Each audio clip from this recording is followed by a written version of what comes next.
how to fix Instagram messages.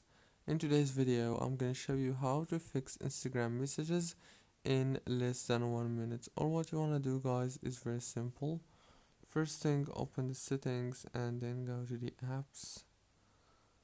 When you open the apps, go to Instagram, click on force stop, and then go to the data usage here. Make sure that all these options are enabled.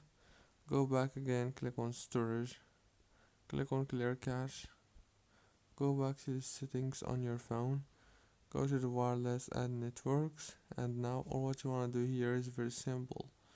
Just go to the Wi-Fi here and disable it and enable it, exactly like that, because sometimes the problem is just from the Wi-Fi. So if you are able to change even the network, change it.